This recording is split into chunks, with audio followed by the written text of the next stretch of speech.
everybody, it's Beth from the Kingston Home. Let's get started.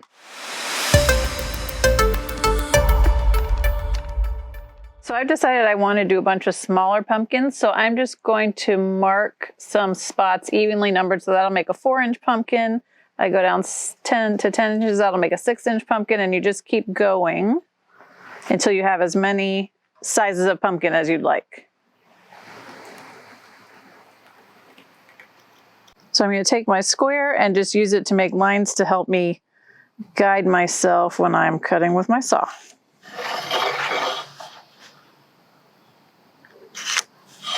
So I've picked a line that's sort of in the middle of my wood so I can get these into smaller pieces, and then I'll go ahead and cut the smaller pieces from there. So let's start cutting.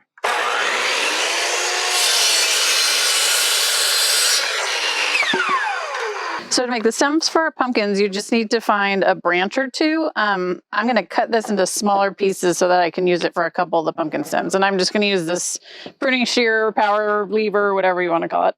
Insert it in there. Use your body weight, push. So then we need to find the center point of each pumpkin. So I'm just going to take my square again, go on the diagonal, and this does not have to be exact. You want to go both directions, corner to corner. See where you get that X, and you're going to do that with all of your pumpkins. So you're going to figure out which you want to be the top and which you want to be the bottom. Okay, so then you need to find a drill bit so that you can make a hole for your stem. We figured this out by just using the piece of wood and finding a drill bit that was about as wide across as we wanted. So this is one we're going to use, and also we're going to put hot glue in here. So if it's a little bit bigger, that's okay. So I've got it clamped down to the table. I'm going to put the tip right where my X is, and you don't have to go all the way in. You can just go as far in as you feel like you want to go. So we're spray painting all of the squares white because we're making 2-tone pumpkins, orange and white, and we want to have white as the base coat, and then we'll paint the orange patterns on top of it.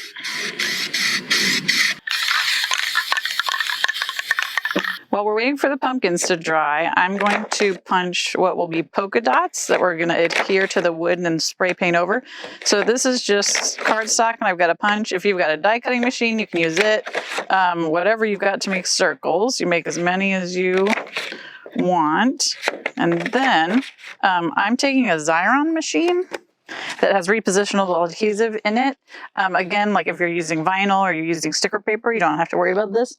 I'm going to put these in a couple at a time, roll them through, and then I will be ready to stick these on to make my polka dot pumpkin when the paint is dry.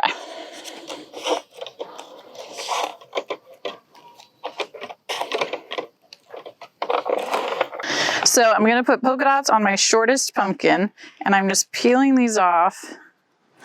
And I'm not measuring or anything, and we're just giving it a really good rub.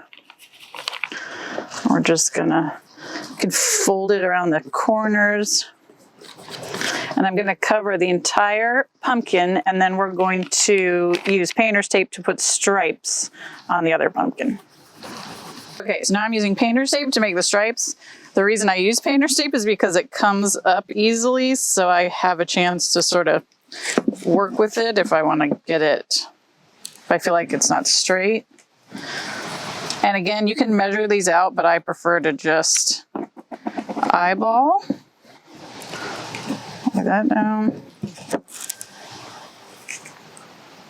There you go. And you do as many stripes as you want, and then we'll be ready to add a coat of white spray paint to seal the edges. So now I'm just going to use a super light coat of white to seal the edges, and then we'll be ready to paint our orange.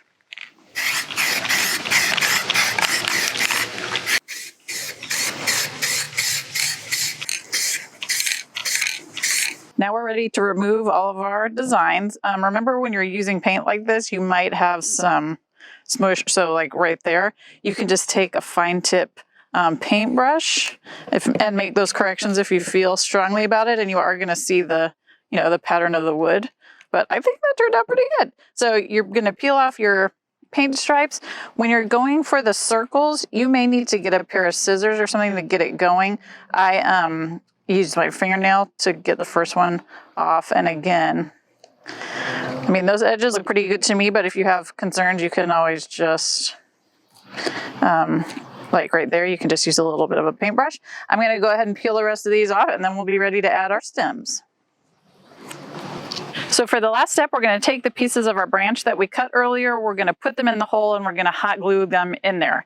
If you find they're a little bit too big, you can always shave them down a little bit with a razor. This actually fits down perfectly.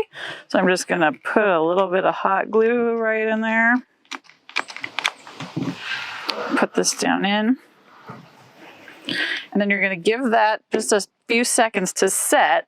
And I've already put this one in. What I'm going to do is I'm going to add ribbon to make the leaves. If this is something that's going to be outside in the weather, you might want to use sisal instead.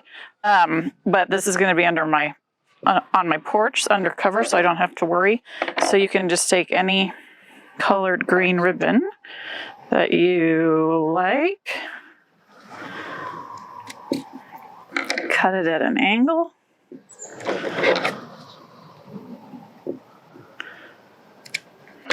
and you'll have your little pop of green for your pumpkin. And voila, the perfect pop of color for your fall porch or your home decor or your mantle, anywhere you want to add a little fun to your fall decorations. This is Beth from the Kingston Home signing off. See you next time.